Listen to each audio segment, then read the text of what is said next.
Hello everyone, welcome to my vlog. I hope everyone has a fantastic week. So on today's vlog, I would like to chat a little bit more about settings. I've been receiving a lot of messages and I've been receiving a lot of emails with requests to basically share some of the settings on my images. And first of all, I have no issue with sharing those information, but in order to really understand this whole thing, even if I'll tell you all the settings, probably they're not gonna work in your case, and I'll tell you why. First of all, because each scenario and each place where we shoot is different. You're shooting inside, you're shooting outside. I don't know, there's some ambient light coming in, there's windows, there's tons of factors which basically they're gonna affect our image.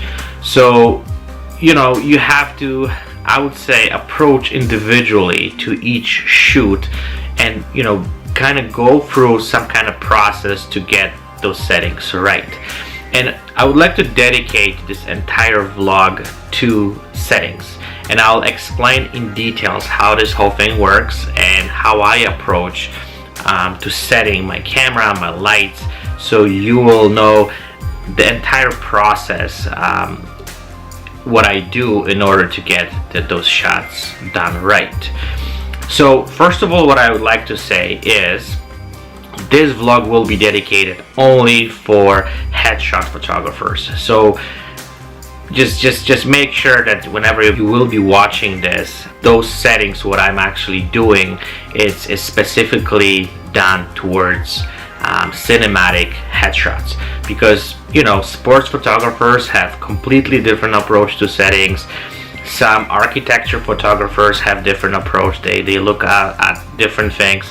So I want to make sure that people understand this is, it doesn't apply to everything. It's basically only apply to cinematic headshot photographers. If you haven't watched it yet, Dylan's Patrick workshop, I highly recommend it. There's a lot of information. I'll try to shrink them to minimum, but if you want to extend information about how those settings works and everything, I highly recommend it to watch the Dylan Patrick workshop. Is fantastic, is wonderful, and that you will learn way more from there than from me, but I'll try to make it simple so you have way better understanding. Okay, so let me actually go to actual settings. So my first approach and my first thing that you have to also, in my opinion, apply to your workflow is, whenever I'm setting stuff up on my camera, on my speed lights, whatever I do, everything is manual. I don't trust my camera at all. Basically, there's few reasons behind it. Whenever you actually put trust in your camera, there's always possibility that it's gonna fail you, and you have to make sure that you have 100% control on everything what you do, from your camera to your lens to your speed light. Everything actually has to be set up manually, because then you actually know what's going on. The camera doesn't give you false settings which triggers to create bad images or the images which you're not looking for. So you have to make sure that everything is set up manually. The next thing, what is extremely important, is whenever you're doing your settings, you have to take one step at a time. So basically, when you show up at the shoot, you've never been in this location before, you have to look around, assess what's going on, what's the possibility of settings they're gonna be, and then you have to just build those settings step by step. So it's not like that you just jump in and changing your setting and try to make this work. There's certain path which you have to take in order to get this done right. So I'll talk about it in the details in a second. So another thing which is, in my opinion, extremely important as far the settings go, is that whenever you start setting stuff up and you start changing your setting, you have to, as I said before, understand what each setting does to your image. Because I noticed that a lot of photographers, they don't really understand that, and that's what makes this whole thing really horrible. So going to actual settings, so there's 5 main settings you're going to be working on during your headshot session. So the first one is the aperture. That's the first one. The second setting is the shutter speed. The third one is the ISO. The fourth one is the power on your speed lights, and the fifth one is white balance. The white balance is something which you can set it up and it's good to go.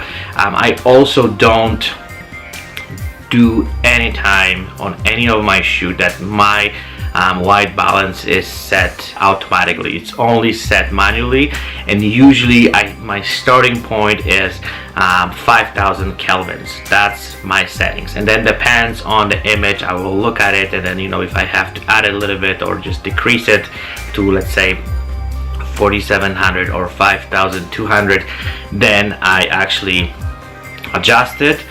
The one thing what I also do, I do the color board, which is something like this. I highly recommend it to purchase it.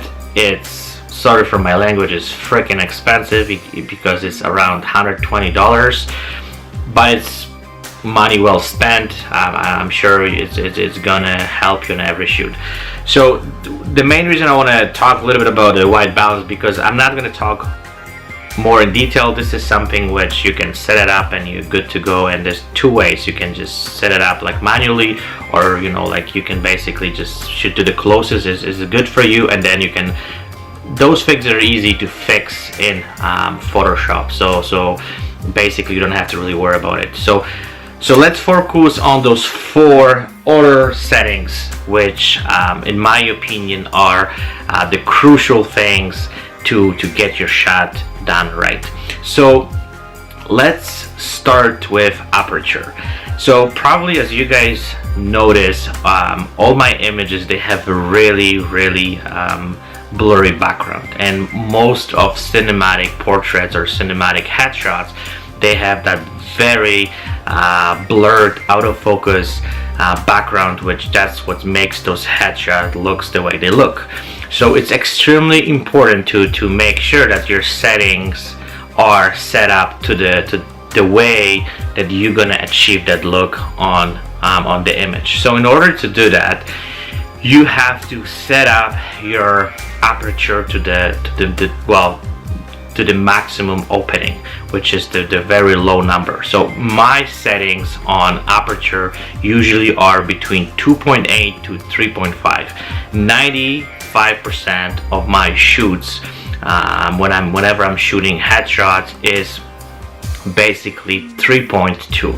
This is my standard settings, and this is the first what I do whenever I go to the photo shoot. When I shoot headshot, the first setting I set it up is 3.2, and I don't change that throughout this entire shoot. So this is something which you can set it up and basically don't worry about it, leave it constant, and just don't go back to it, and don't try to adjust it. Don't do anything with this. Just basically keep that 3.2 or 2.8 the same kind of set through entire shoot. So the next thing is shutter speed, and this is something which there's few rules which you have to follow. Depends when you're shooting inside or shooting outside. So I'll actually discuss a little bit more in details a little bit later on. But the one actually rule what I have, I never go lower than 100 of a second. Most of my images are shot handheld, so I don't have my camera on tripod. So this is something which you have to remember, because I've noticed some photographers, they shooting, let's say, shutter speed 2.5 seconds. So you have to have tripod, so, but I'm guessing there's some other messed up settings which were put in place just so you guys, someone got to that point that they have to set it up, this setting. So whenever we are shooting, you always keep that 100 of a second, or you're going higher, so 200, 300, 400, and then we're gonna talk a little bit more about the high speed sync. So that's also another actually little bit factor which also is important, but we'll talk a little bit later. But I'm just talking about what is the starting point. So the next thing is ISO. So this is something which a lot of people, in my opinion, just leave it, and they don't touch this. And then, you know, there's few myths about it, in my opinion, which is kind of crazy for me that people even these days believe some of those myths. So usually what people say is that, you know, you want to keep that ISO as low as possible, because, you know, if you go higher, your images, they're gonna get grainy and they're not gonna look good. This is not actually true. You can easily go on amateur cameras to about 800 ISO, and those pro cameras you can go easily to even like the Nikon D3S. I can shoot honestly 300, 3200, 3200, sorry, ISO, and you know, I don't really see the difference. I don't see that, you know, the image is getting bad, or you know, it's too grainy and stuff like that. So this is some settings which I'm using quite often, and I, you know, bump it up, or I'm just making, you know, like lower, whatever. I'm playing with this a lot because this is something which really can influence your image, but also is sometimes is forgotten by photographers that they can actually use that, and it works so well. And then I'll explain in a second. And so going forward, the next thing is the power on your speed light, and my actually starting point is half power. And the main reason I'm doing this is because well, basically you don't want to go full power because it's gonna drain your battery in no time. Not to mention it's gonna take a little more extra time to get your speed light recharged, so you know, you can take another shot. So what I want to say is the half power is my starting point, and then depends on the location, on the place, and how much extra light do I need, then I will adjust it accordingly. So how I actually starting this whole thing. So as I said before, and summarizing everything what I said, the main thing, and this is the starting point, I'm setting up my aperture to 3.2.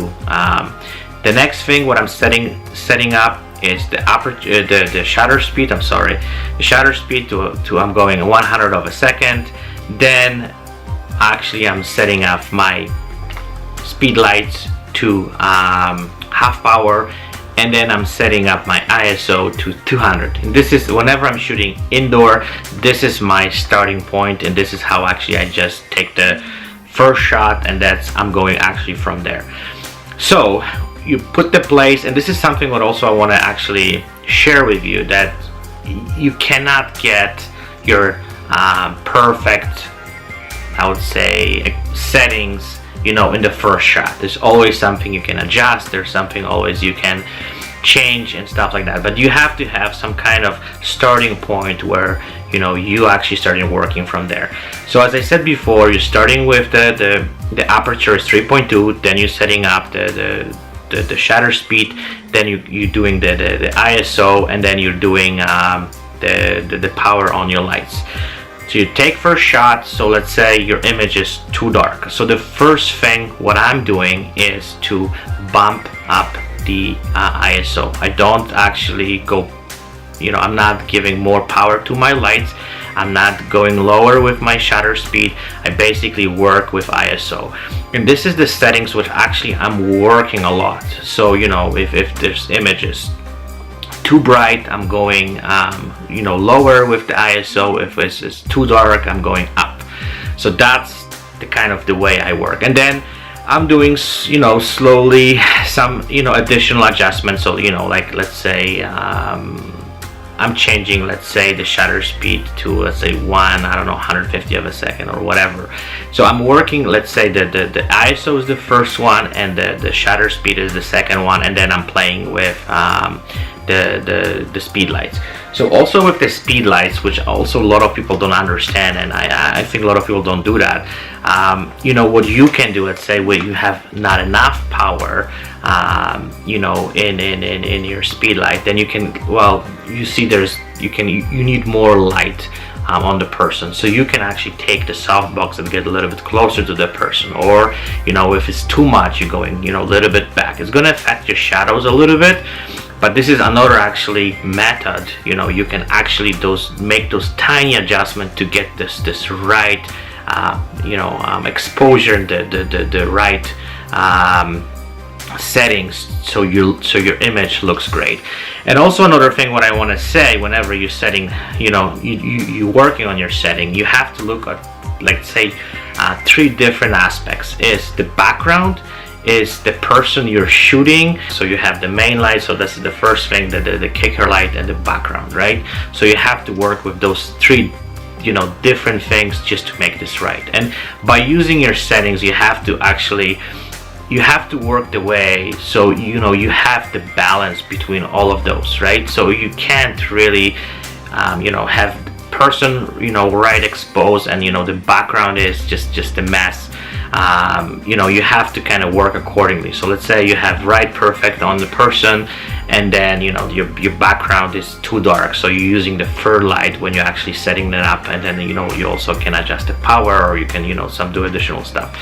So make sure that the way you work and the way you setting everything, you're doing step by step, and also, you know, you work with those certain settings which they're not gonna affect, you know, your image the way you're not gonna be happy with, because that's why we have those different settings, so we can play with them, and then we can get the image what we want. Because sometimes what I notice is, you know, people change the settings, and then, you know, like the image is, you know, let's say they're setting this let's say aperture to, you know, 8.0, and everything is, you know, in focus, and you know, okay, this is not cinematic, this is not the way we look.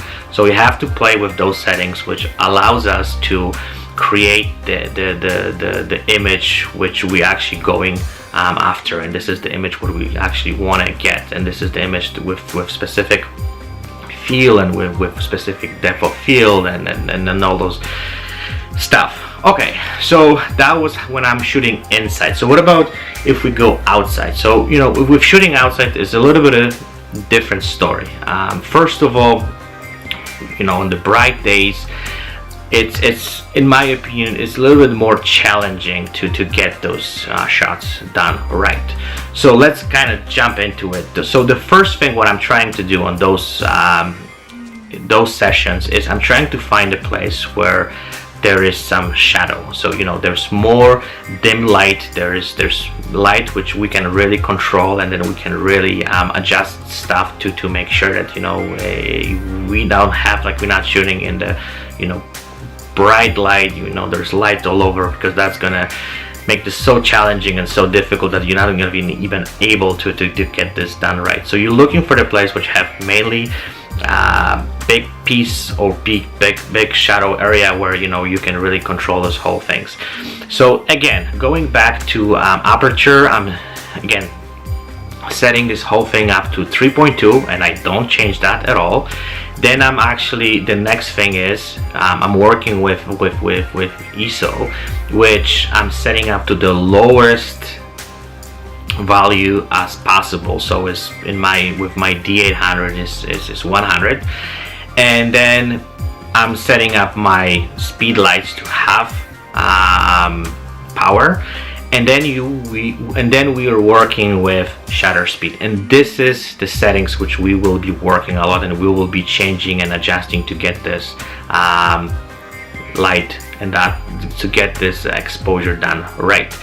So I'm sure everyone who is a big fan of Dylan Patrick knows about HSS, which is high sync, and you guys gonna need those little guys, or, you know, anything which allows you to shoot high sync, because just as you probably know, and if you are in this field for a while, then you probably know that your camera is set it up So your speed sync is 250 of a second, and then in order to shoot higher values, you have to, well, first of all, change your camera settings, and then Dylan Patrick talks about it in his workshop. And you need one of those guys which triggers those speed lights with high sync, and then that allows you to keep that aperture very open to 3.2 or 2.8, and then you can shoot much higher values of the shutter speed. So you can go to, I don't know, 4,000 of a second, 8,000 of a second, because that's what it requires to get this image done. So you will keep that 3.2, and you're gonna have nice and blurry background. So summarizing, shooting outside, basically the aperture stays the same, you don't change that. ISO stays the same, you can keep it low, about 100 ISO. Then the speed lights power, you can adjust it, you can just go higher or lower, whatever you need. But the main settings which you're using to get your shot done right is shutter speed, and that's what high sync allows you, because there's a lot of ambient light. There's you need much higher numbers to get this shot done right. Okay, so I'll actually finish here. I hope that was helpful, and if you guys have any additional questions regarding the settings, then feel free to shoot me an email or shoot me a message, or you can use social media to ask this question. I'll be more than happy to answer everything which, I don't know, sounds or seems confused for you, and we can definitely chat more. There's few other things which I don't want to talk. I will talk in the next vlogs, because that would be just way too much. So try to play with the stuff what I was telling you about, and then tell me what you think. I have few cool conversation lately with some of those fellow photographers who are shooting with the projector, and this applies the same thing. Those are the ones which I was talking when I'm shooting inside. This is the settings you're playing with. This works exactly the same way. So I wish you guys fantastic week. I wish you fantastic photo shoots. Looking forward to hear from you. I'm always willing to go through any details and help whatever I can to get this this knowledge passed to some other guys, so they can use it and then get some amazing headshots. So again, have a fantastic week, guys. Looking forward to hear from you, and I will create another vlog in the next few days. So stay in touch, and I will be looking forward to hear from you.